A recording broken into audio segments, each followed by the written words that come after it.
హల్లెలూయా. Good morning. మరొక రోజు మన జీవితాల్లో ప్రభు ఇచ్చినందుకు ఆయనకి స్తుతులు చెల్లిద్దాం. ఈరోజు బుధవారము 19వ తారీఖు జూన్ నెల.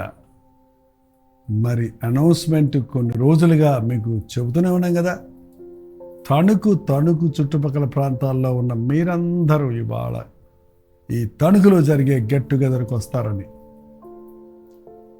ముఖాముఖిగా మిమ్మల్ని చూడడానికి, వ్యక్తిగతంగా మీకోసం ప్రార్థించడానికి అవకాశం కలుగజేస్తున్నారని నమ్ముతున్నాను. ఈ తణుకు ప్రాంతంలో 4 సంవత్సరాలు ఇక్కడే ఉండి, పెరవల్లో ఉండి, కాపోరంలో ఉండి, తిరగని ఊరు లేదు. ఎన్ని ఉజ్జీవ సభలు, ఎన్ని యూత్ క్యాంప్స్, కాన్ఫరెన్సెస్ జరిపించాం.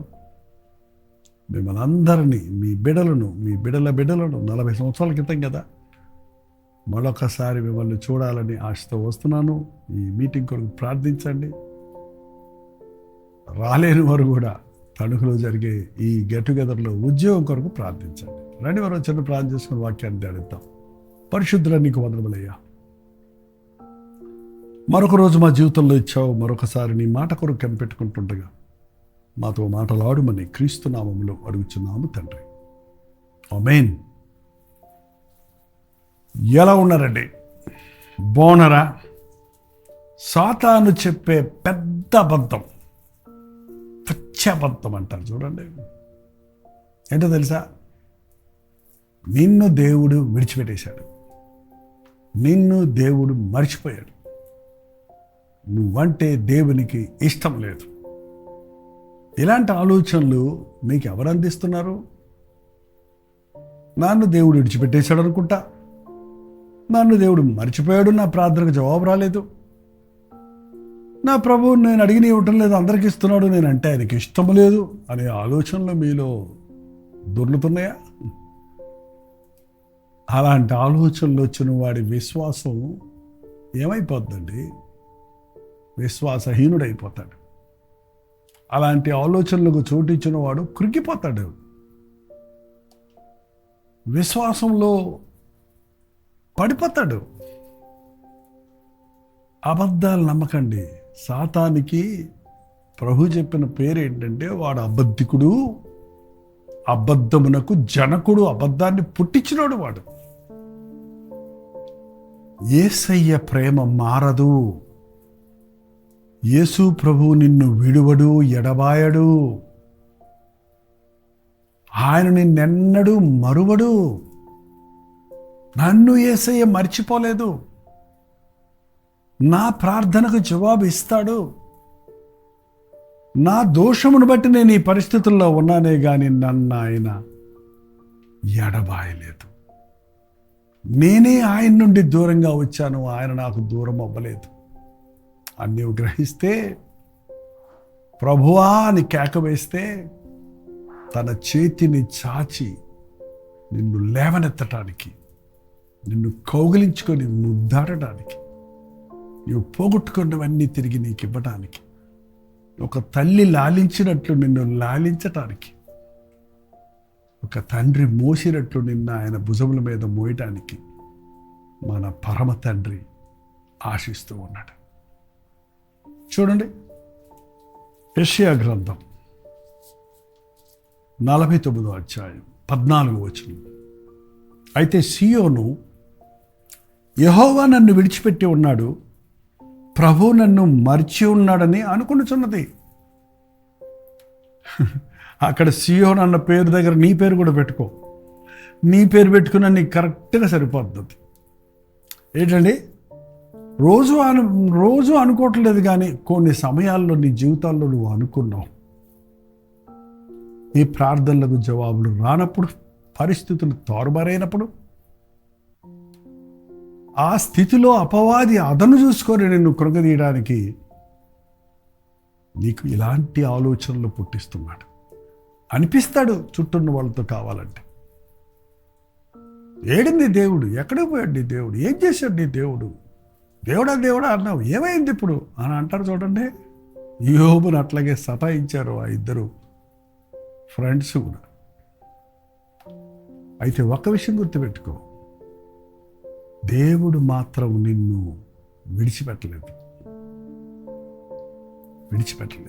చూడండి, ఇంకా చదువుతున్నాను. స్త్రీ తన గర్భమున పుట్టిన బిడ్డను కరుణింపకుండా తన చంటి పిల్లను మరచునా?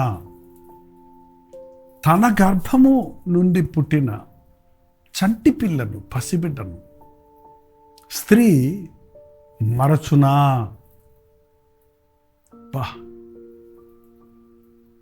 ఆ తల్లులు పిల్లల కోసం ఎన్ని త్యాగాలు చేస్తారండి, ఎంత భారం మోస్తారు, ఎన్ని నియమాలు పాటిస్తారు, ఎంత ప్రసవ వేదన పడి బిడ్డను కని ఆ బిడ్డను అల్లారు ముద్దుగా పెంచుకుంటారు, గుండెలకు హత్తుకుంటారు. ఆ బిడ్డలను రాత్రింబగళ్ళు కాపాడుకుంటారు. చంటి పిల్లను తన తల్లి మరచునా? మరువదు. ఒకవేళ కొంతమంది అనొచ్చు, అది అప్పుడండి, ఇప్పుడు కాదు. ఇప్పుడు తల్లులే బిడ్డలను చంపుకుంటున్నారు. గర్భవతిని అని తెలిసిన తర్వాత, తాను ఒక బిడ్డకు తల్లినవ్వబోతున్నానని ఎరిగిన తర్వాత ఆ బిడ్డను చంపేసుకుంటే ఆ 3వ నెలలో, 4వ నెలలో, 5వ నెలలో ఆ బిడ్డ గుండె కొట్టుకోవటం ప్రారంభించింది. ఆ బిడ్డలోనికి జీవం వచ్చింది. ఎంత ఘోరమండి! లోకము చూడకముందే తల్లి గర్భములోనే ఈ రోజున మిలియన్స్ ఆఫ్ పిల్లలు చంపివేయబడుతున్నారట. తల్లుల అనుమతితోనే తీసేయండి, నాకు ఈ గర్భం వద్దు, చంపేయండి నా గర్భంలో బిడ్డను అన్నట్టు. ఇల్లీగల్ కాంటాక్ట్స్ వల్ల, వివాహం కాకముందే తప్పైన సంబంధాలు పెట్టుకోవటం వల్ల, కొంతమంది పిల్లలు పుడితే అది చాకరీ చేయాలి, నా యొక్క అందం పోతుంది, నా ఆరోగ్యం పోతుందని ఒక తప్పైన ఆలోచన వల్ల అమెరికా లాంటి దేశాల్లో ఎంతోమంది యవనస్తురాళ్ళు గర్భవతులై గర్భముల్లో ఉన్న పిల్లలను చంపుకోవటం అనేది జరుగుతుందన్నప్పుడు, ఇది ముందుగానే తెలిసిన ప్రభు స్త్రీ తన గర్భమున పుట్టిన చంటి పిల్లను మరచునా? వారైనా మరచుదురు కానీ, వారైనా మర్చిపోతారు కానీ, తల్లి కూడా తన గర్భములో ఉన్న బిడ్డల పట్ల ప్రేమ లేకుండా ఉంటుందేమో కానీ, తన కన్నబిడ్డను అమ్మేసుకుంటుందేమో కానీ, తన కన్నబిడ్డను వదిలేసుకుంటుందేమో కానీ. ఈ మధ్య ఒకరు ఆటోలో ఫోన్లో మాట్లాడుకుంటూ చంటి పిల్లను ఆటోలో పక్కన పడుకోబెట్టుకొని ఫోన్లో మాట్లాడుకున్న ధ్యాసలో ఫోన్ను మాట్లాడుకుంటూ దిగి వెళ్ళిపోయిందంట బిడ్డను అక్కడ వదిలేసి. ఎప్పటికో కాసేపటికి ఆ ఆటో డ్రైవర్ వెనకాల ఏంటి బిడ్డ ఏడుపెన పడుతుందో చూస్తే అక్కడ వదిలిపెట్టి వెళ్ళిపోయింది. ఎంత భయంకరం అంటే! కన్నబిడ్డల కంటే సెల్ ఫోన్లు ఎక్కువైపోయినాయి వాళ్ళ తల్లులకు. బిడ్డల మీద చూపించాల్సిన ప్రేమ అనవసరమైన అలంకరణ మీద చూపిస్తూ ఉన్నారు ఈ రోజున. బిడ్డలకి చక్కగా ఆడిస్తూ పాడిస్తూ తినిపించేవారు ఆ రోజుల్లో తల్లులు. ఈరోజు ఆ పిల్లలకి ఒక వీడియో గేమో ఏదో ఇచ్చేసి ఆ కార్టూన్ నెట్వర్క్ చూసుకోమని, వాళ్ళని తినమని, వాళ్ళని ఆడుకోమని, వీళ్ళేమో ఆ బిడ్డలు ఉన్న తల్లిని నేను పిచ్చి పనులు చేస్తానని, నా బిడ్డను పెంచుకుంటాం నాకు నేర్పించు అని అడగటం బదులు, నా బిడ్డ మీద నాకు ప్రేమ దయచేయని ప్రార్థించడానికి బదులు బిడ్డలను దూషించటం, బిడ్డలను మీద చిరాకు పడటం. అవునండి, అనురాగరహితులుగా ఉంటారు అంచెదనాల్లోని దేవుని వాక్యం చెప్తుంది. అనురాగరహితం అంటే ఏంటి? తల్లికి బిడ్డ మీద ఉన్నది ప్రేమ అని కూడా, ప్రేమ కంటే విలువైంది ఇది అనురాగం. It's natural love. ఒక దూడ కూడా, తల్లి ఆవు కూడా, ఒక ఆవును రమ్మంటే రాదండి, నువ్వు దూడను లాక్కెళ్తే దాని వెనకాల పడిపోతుంది. నీలగిరిలో నీ సేవ చేసినప్పుడు ఏనుగులు, అడవి ఏనుగులు, వాటికి మన జోలికి రావు, వాటికి మన జోలికి వెళ్ళకపోతే. కానీ ఆ ఏనుగు పిల్లలున్న ఏనుగైతే ఆ ఏనుగు పిల్ల పక్కన నడుస్తుంటుంది. అట్లాంటప్పుడు మనల్ని దూరంలో చూసినా కూడా మీదకు పరిగెత్తుకుంటూ వచ్చేస్తుంది. నా బిడ్డను ఎవరైనా ఎత్తుకుపోతారేమోనని అంతగా ఏనుగు పిల్లను కాపాడుకుంటుంది. మనిషికి ఆ మాత్రం ప్రేమ లేని స్థితి చూస్తుంది. అందుకే ప్రభు అన్నాడు, ఒకవేళ తల్లి అయిన మరచను కానీ నేను నిన్ను మరువను. హల్లెలూయా. నేను నిన్ను మరువను. యేసయ్య నిన్ను మరువడు, ఆయన నిన్ను విడువడు. యేసు ప్రేమను నువ్వు గుర్తిస్తే, దేవుడు నన్ను మర్చిపోయాడు, దేవుడు ఉంటే నాకేం చేశాడు, దేవుడు ఉంటే నాకు ఎందుకు ఇలా జరిగింది అనే ఆలోచనలు కానీ మాటలు కానీ మన నోట రావండి. మన హృదయంలో ఉండవు. నేను నిన్ను విడువను, చూడుము నా అరచేతులలో మీద నిన్ను చెక్కుకొని ఉన్నాను.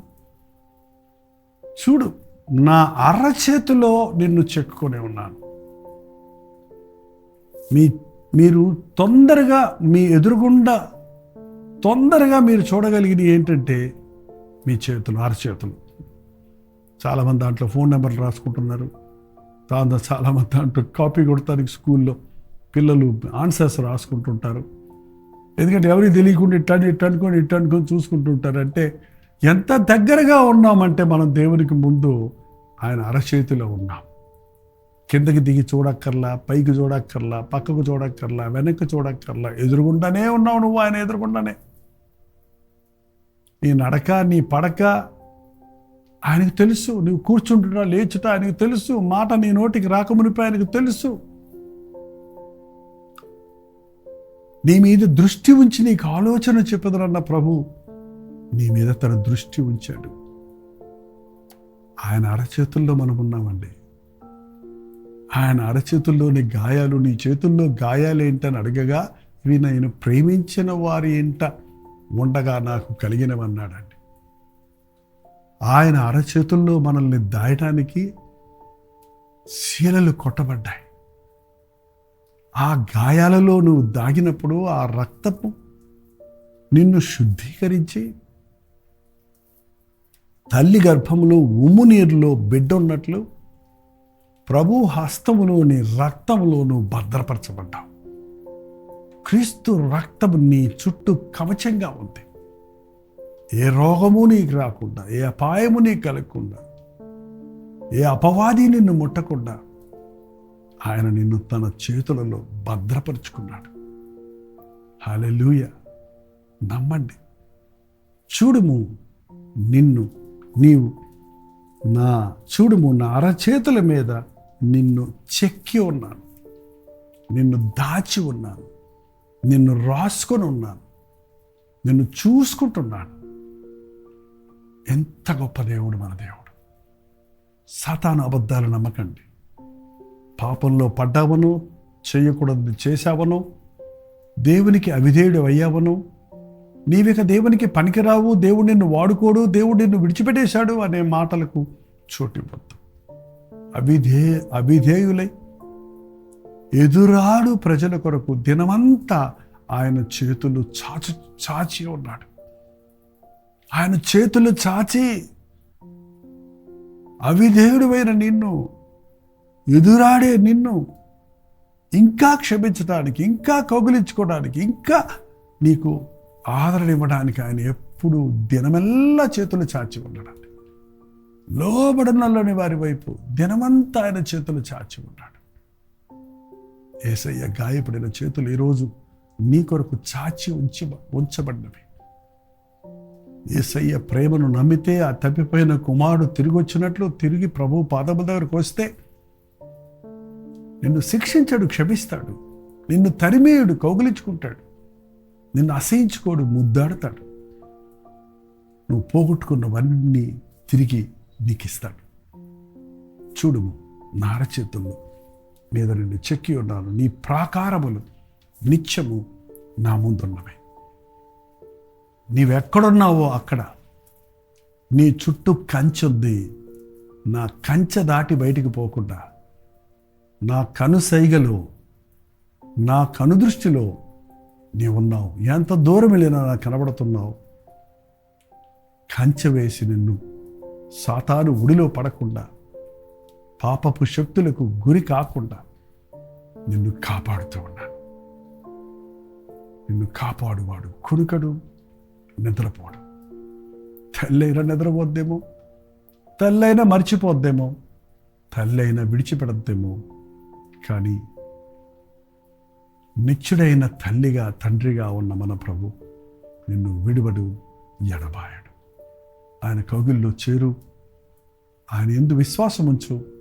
ఆయన క్షమాపణ పొంది పోగొట్టుకున్నవన్నీ తిరిగి పొంది అపవాదిని ఎదిరించు. నిన్ను సిగ్గుపరచాలనుకునే అపవాది సిగ్గుపడినట్లుగా ప్రభు కౌగిల్లో నీవు చేరు. ప్రార్థన. పరిశుద్ధుడ నీకు వందనములయ్యా. అపవాది మాటలకు లొంగి బెదిరి భయపడి నమ్మి మోసపోతున్నామయ్యా. ఎంత ప్రేమ కలిగిన నా యేసయ్యా, ఇంతగా నా కొరకు యాగమైన నా ప్రభు, ప్రాణాన్ని సైతము నాకు ఇచ్చిన ప్రభు, నా కొరకై ప్రాణార్పణముగా పోయేవాడన నా ప్రభు నన్నెందుకు విడిచిపెడతాడు? నన్నెందుకు మర్చిపోతాడు? నన్నెందుకు క్షమించడు అన్న విశ్వాసం మాకు దయచేయ్యా. నా ఎందుకు వచ్చేవారు నేను ఎంత మాత్రము తోసివేయనన్నావు కదా. ఈ సమయంలో ఎవరెవరు నీకు దూరమై ఉన్నవారు, వ్యతిరేకపు తలంపులతో, నెగిటివ్ థాట్స్తో కృంగిపోయి ఉన్నవారు, అపవాది అబద్ధములకు జడిసిపోయి ఉన్నవారు, నీ ప్రేమ కలిగిన పిలుపుకు లోబడుటకు, నీ కౌగిలిలో చేరుటకు, నీ ప్రేమలో భద్రపరుచుటకు సహాయం చేయమని క్రీస్తు నామములో అడుగుచున్నాము తండ్రి. ఆమేన్. మన తండ్రి అయిన దేవుని యొక్క ప్రేమయు, కుమారుడైన క్రీస్తు యొక్క కృపయు, ఆదరణకర్త అయిన పరిశుద్ధాత్మ యొక్క సహవాసం కూడి వచ్చిన మనందరికీ ఇప్పుడు సదాకాలం తోడైండును గాక. ఆమేన్. ప్రభు మీకు సాయం చేస్తాడండి. మీ ప్రార్థన అవసరతలు ఉంటే 9540 నెంబర్కి, మీరు ఇతర దేశాల్లో ఉంటే 91001000 నెంబర్కి టెక్స్ట్ లేక వాయిస్ మెసేజ్ ద్వారా వాట్సాప్ పెట్టండి. ఫోన్ చేయకండి, ఎత్తలేదని మీరు బాధపడకండి. కొన్ని వేల వాట్సాప్ మెసేజ్లు వస్తున్నాయి ప్రతిరోజు. ఎప్పటికప్పుడు మేము వాటిని పరిశీలించి మీ కొరకు ప్రార్థిస్తున్నాం. వీలైన వారికి, అవసరమైన వారికి జవాబులు ఇవ్వడానికి ప్రయత్నిస్తున్నాం. మీ ప్రార్థనలకు జవాబులు వస్తున్నాయని మీకు తెలియజేస్తున్న దాన్ని బట్టి ప్రభువుని స్తుతిస్తున్నాం. Doctor Jaipal YouTube channel like చేయటం, షేర్ చేయటం, మీ పేరు, ఊరు కామెంట్ సెక్షన్లోకి వచ్చి టైప్ చేయటం మర్చిపోకండి. మరి ముఖ్యంగా డాక్టర్ జైపాల్ యూట్యూబ్ ఛానల్ ఇంకా మీరు సబ్స్క్రైబ్ చేసుకోకపోతే సబ్స్క్రైబ్ చేసుకోండి. ఈ విషయం మీకు ఇంకా వివరాలు కావాలంటే www.jaipal.org అని మా వెబ్సైట్ను దర్శించండి. లేకపోతే QR కోడ్ను స్కాన్ చేసుకోండి. మీకు ఇతర డీటెయిల్స్ అన్నీ తెలుస్తాయి. 6 భాషల్లో ప్రసారమవుతున్న టెలివిజన్ ప్రోగ్రామ్స్ కొరకు కూడా ప్రార్థించండి. మీ వంతు సహకారాన్ని అందించాలని ఆశపడితే ప్రభువును ప్రేరేపిస్తే మీ విరాళాలు, కానుకలు పంపుటకు బ్యాంక్ అకౌంట్ డీటెయిల్స్ స్క్రీన్ మీద ఉన్నాయి. ఇంకా వివరాలు కావాలంటే 8939393939 నెంబర్కి మీరు కాల్ చేయొచ్చు. మరి ముఖ్యంగా ఈరోజు తణుకులో జరిగే గెట్ టుగెదర్లు కొరకు ప్రార్థించండి. మీరు తణుకు పరిసర ప్రాంతాల్లో ఉంటే రండి. మధ్యాహ్నం 2 గంటల నుంచి 5 గంటల వరకు, 6 గంటల నుంచి 10 గంటల వరకు 2 సెషన్స్గా జరిగే ఈ మీటింగ్ హాజరై దైవాశీస్సులు పొందండి. ముఖాముఖి మీరు చూడడానికి, వ్యక్తిగతంగా ప్రార్థన చేయడానికి అవకాశం కలిగించేయండి. కల్వరి ప్రేమధార అనే మా ద్విమాస పత్రికలో అనేక వేల మంది చదివి ఆధ్యాత్మికంగా బలపడుతున్నారు. మీకు కూడా ఒక పత్రిక కావాలంటే మీ చిరునామాను వివరంగా మాకు ఒక వాట్సాప్ పెట్టండి. ఖచ్చితంగా మీకు ఒక పత్రికను పంపిస్తాం. మేలు పొందితే వార్షిక విరాళం పంపి కంటిన్యూ అవ్వచ్చు. ప్రతిరోజు మీ కొరకు అందిస్తున్న ఈ సందేశాలన్నీ మీరు ఆధ్యాత్మికంగా బలపడటానికి సహాయపడుతున్నాయని నమ్ముతున్నా. ఆ విషయాన్ని మరి తెలియజేస్తే మరింత ప్రోత్సాహకరంగా ఈ పరిచయంలో సాగడానికి సహకరించడం బాగుంటుంది. యథావిధిగా మధ్యాహ్నం 3 గంటలకు హెచ్చరిక, రాత్రి 9 గంటలకు కల్వరి ప్రతిధ్వని దేవుని వాక్యాన్ని ఆలకించండి. అంతవరకు దేవుని మహాకృప మీకు తోడైండును గాక. సర్వలోకముకు సువార్తనందించుడి. హల్లెలూయా. తణుకు పరిసర ప్రాంతాల్లో ఉన్న వారికి శుభవార్త. తణుకులో ఒక గెట్ టుగెదర్ ఏర్పాటు చేయడానికి మీలో అనేకులు ఎప్పటి నుంచి అడుగుతున్నారు. ప్రభు చిత్తములో ప్రార్థించి ఇదిగో జూన్ 19వ తారీఖు బుధవారం మధ్యాహ్నం 2 గంటల నుంచి 5 గంటల వరకు 6 గంటల నుంచి 10 గంటల వరకు 2 సెషన్స్గా ఈ 1 day get together BVR function హాల్లో ఏర్పాటు చేస్తున్నాం. చిరునామా గమనించండి, బివి రావు ఫంక్షన్ హాల్, నెక్ function hall, opposite to DMart, bypass road, Tanuku. ఇంకా విషయమే మీకు వివరాలు కావాలంటే 8939393939 అనే నెంబర్కి మీరు కాల్ చేయొచ్చు. క్రింద ఇవ్వబడినటువంటి వాట్సాప్ నెంబర్లకు మీరు వాట్సాప్ మెసేజ్ పెట్టచ్చు, లేదా ఈ క్యూఆర్ కోడ్ స్కాన్ చేసుకోవచ్చు. తప్పకొస్తారు కదా. సర్వలోకముకు సువార్తనందించుడి, సర్వ సృష్టికి యేసుని ప్రకటించుడి.